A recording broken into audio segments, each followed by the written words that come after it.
Imagine standing on First Avenue, 1895. At eye level, hotel guests bustle in and out.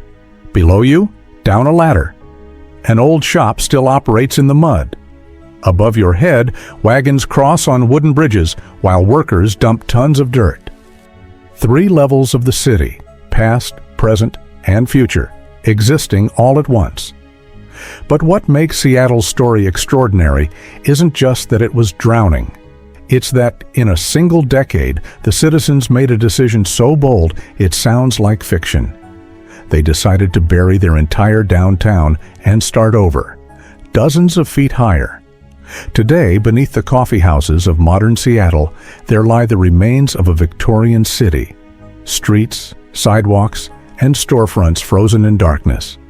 That tourists pay to see, but that locals simply built over and forgot. In this video, we are going to virtually reconstruct the Seattle that drowned, the Seattle that burned, and the Seattle that rose from its own ashes by literally climbing on top of itself. This isn't just a story of disaster and recovery. It's the story of a city that turned its greatest catastrophe into the most radical urban engineering project in American history. Our story begins in November 1851, when the first permanent settlers arrived at a place the Duwamish people called the Crossing Over Place. The Denny party landed at Alki Point in a driving rainstorm, expecting fertile land and sheltered harbors. The reality was brutal. In this first reconstruction, we see the raw truth of Seattle's birth. A tiny cluster of rough-hewn cabins perched on a strip of tidal mudflat barely above sea level. The settlers quickly moved to a deeper harbor on Elliott Bay, a harbor that came with a terrible geographic curse. The new settlement sat hemmed between Puget Sound and steep bluffs. The entire commercial district was built on tidal mudflats that flooded twice daily, turning streets into quagmires of black mud. You're probably wondering, why didn't they just move to higher ground? The answer reveals everything about frontier desperation.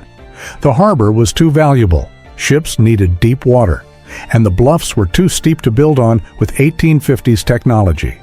So they stayed in the mud and tried to make it work. As we move through this reconstruction of 1870s Seattle, notice the bizarre infrastructure. Sidewalks weren't on the ground. They were elevated wooden platforms, sometimes 8 feet high, connected by ladders. You had to climb just to enter a shop. The toilet situation was worse.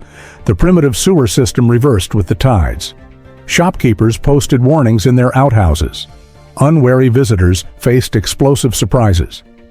In 1876, a San Francisco businessman arrived for a meeting and used the outhouse at the wrong time. He took the next ship home and canceled every Seattle contract. The city couldn't even keep business meetings dignified. By the 1880s, Seattle's population was growing rapidly. Gold discoveries and railroad promises brought waves of newcomers. But the foundation was literally sinking. The wooden pilings were rotting. Every winter brought floods. Every summer brought typhoid. The city council debated solutions for years. Fill the flats with dirt? Move to higher ground? Every plan was too expensive or too radical. Unable to agree, they kept building on the same sinking foundation. By June 1889, Seattle was at a breaking point. Businesses threatened to relocate to Tacoma. Investors pulled funding. The city was drowning in indecision. And then, on a sunny afternoon, a Swedish immigrant made a mistake that changed everything. June 6, 1889, started as an ordinary day in Pioneer Square. The weather was unusually dry, and a stiff wind blew in from Elliott Bay. At approximately 2:30 p.m., a worker in Victor Claremont's cabinet shop was heating glue over a gasoline fire. The glue pot boiled over. Flaming glue splashed onto the wooden floor. Within seconds, the entire shop was engulfed. Seattle in 1889 was a tinderbox. Every building wood, every sidewalk, every wharf. And it hadn't rained in over a month. The volunteer fire department responded quickly, but faced an impossible situation. The water pressure was pathetically weak because the tide was out and the water mains sat exposed in the mud. When firefighters got their hoses working, they produced barely more than a trickle. Meanwhile, the wind whipped the flames from building to building. If you were standing on First Avenue at 3 p.m., you would have seen a wall of flame 30 feet high racing toward you at the speed of a running horse. You would have heard the crack of exploding bottles, the scream of trapped horses, and the desperate shouts of shopkeepers throwing merchandise into the street. The smoke was so thick that sailors on ships in the harbor couldn't see the city, just an orange glow and black clouds rolling across the water. But here's what no one expected. As the fire consumed block after block, Seattle citizens didn't panic. They made a calculated decision that seemed insane. They stopped trying to save the buildings. Instead, they formed human chains and started saving something else entirely. The city records, deeds, property maps, bank ledgers, legal documents. While their shops and homes burned, hundreds of people risked their lives carrying filing cabinets and document boxes to the waterfront, loading them onto boats. Legend says the mayor himself stood in the burning courthouse, throwing record books out the window to volunteers below until the roof collapsed and he barely escaped. Why? Because they'd already decided something the rest of the world didn't know yet. They were going to rebuild. And when they did, they'd need to know who owned what.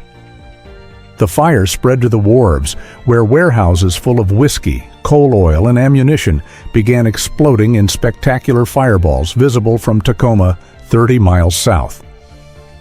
The Great Seattle Fire burned for 12 hours. It consumed 25 city blocks, the entire central business district, over 1 million square feet of buildings. Miraculously, not a single person died, but the economic devastation was total. Banks, hotels, shops, churches, gone. Reduced to smoldering ash and twisted metal, stretching from waterfront to hills. In this reconstruction of the morning after, we see what the survivors saw. A blackened wasteland of brick chimneys standing like tombstones, still smoking rubble, skeletal wharf remains jutting into Puget Sound. And on the waterfront, hundreds of filing cabinets, record books, and property deeds, stacked and guarded. What happened next sounds impossible. Massive retaining walls being built, tons of dirt being dumped into streets, buildings towering above their original street level, workers suspended between old and new worlds. Within 6 years, this would become a city built on top of itself. Streets raised 35 feet, an entire Victorian downtown buried and forgotten beneath the new one. But as the survivors stood in the ashes that morning, this seemed like a fantasy. Tacoma's newspapers ran gleeful headlines. Seattle destroyed, Tacoma now supreme. Portland businessmen predicted the fire was the death blow to Puget Sound commerce. Even Seattle's own citizens were divided. Some wanted to move the city to higher ground. Others wanted to abandon it entirely and start over in Tacoma. The Seattle Chamber of Commerce calculated the odds. 70% of businesses had no insurance. The city treasury was empty. Rebuilding in the same location meant fighting the tide forever, but walking away meant admitting defeat.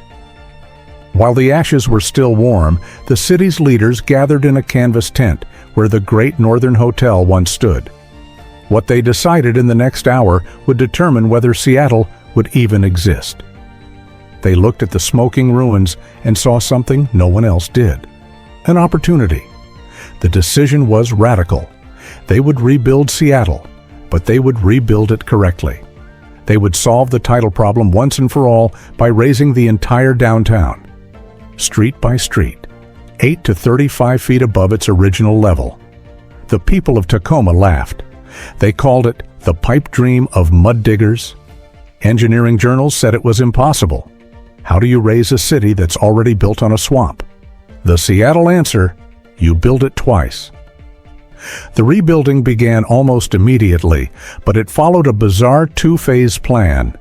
First, the city passed strict new building codes. Every structure would be built of brick or stone, no more tinderboxes. But here's the radical part. Every building would be constructed at the new elevated grade level, even though the streets themselves would remain at the old level for years. In this reconstruction of 1890s Seattle, you can see the surreal result. New brick buildings rising with their main entrances on the second floor. Shop owners installing temporary wooden staircases from the muddy street below.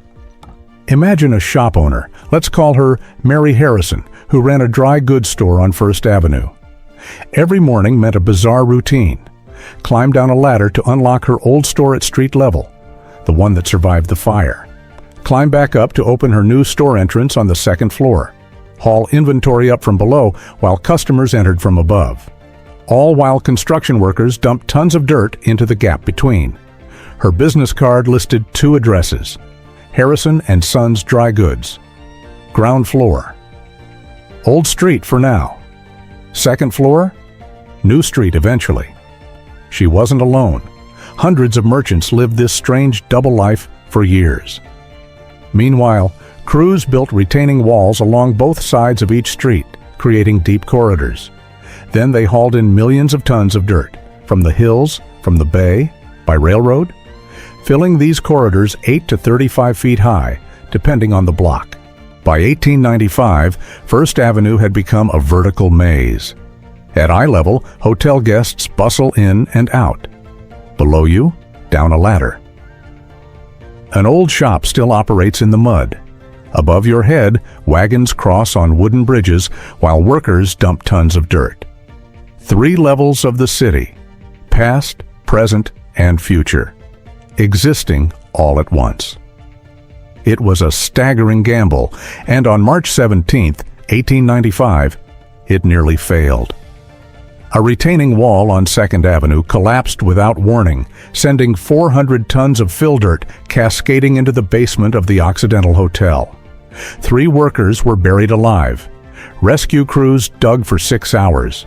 They pulled out 2 men, alive but broken. The third was found dead, crushed under tons of earth. For a week, construction stopped across the entire city. Newspaper editorials demanded answers. Had they pushed too far? Were the engineers wrong? The city hired independent inspectors to examine every retaining wall in Seattle. They found dozens of weak points. Some walls were reinforced, others were completely rebuilt. Then, quietly, they kept building. Tacoma's newspapers gleefully predicted disaster. One by one, Seattle's walls will fail, they wrote. The city will collapse into Puget Sound, and Tacoma will welcome the survivors. But the walls held. By 1897, most of downtown Seattle existed on the new elevated streets. But something extraordinary had happened beneath them. The old ground floors, the original storefronts, the sidewalks, the 1880s street level, didn't disappear. They were simply covered over, sealed in darkness. The new street-level sidewalks were built above them, supported by brick arches and the retaining walls. Workers installing the new sidewalks cut small holes every few feet and inserted purple glass prisms, skylights that would let daylight filter down to the buried level below. Some businesses down there were still operating, and they needed light. By 1907, the new Seattle was complete. The sidewalks were raised, the buildings had new front doors, and the city bustled in the open air. But down below, the old city didn't just disappear. It festered. For a few years, shop owners tried to keep the lower levels alive. They relied on those purple glass prisms to steal daylight from the world above. But slowly, the city upstairs strangled the city downstairs. First, the respectable businesses moved up to the sunlight. Then the rats moved in, and finally, the law moved out. When Prohibition hit in 1920, the underground transformed into a subterranean labyrinth of speakeasies, gambling halls, and flophouses. It became a city of vice, operating directly beneath the city of virtue. If you were a respectable citizen, you walked on the sidewalk. If you were looking for whiskey or trouble, you went down the ladder. But eventually, even the criminals abandoned it. In the 1940s, fearing the spread of bubonic plague from the rat population, the city condemned the entire underground. They boarded up the entrances. They paved over the remaining skylights. For 20 years, silence. Above ground, the modern world arrived.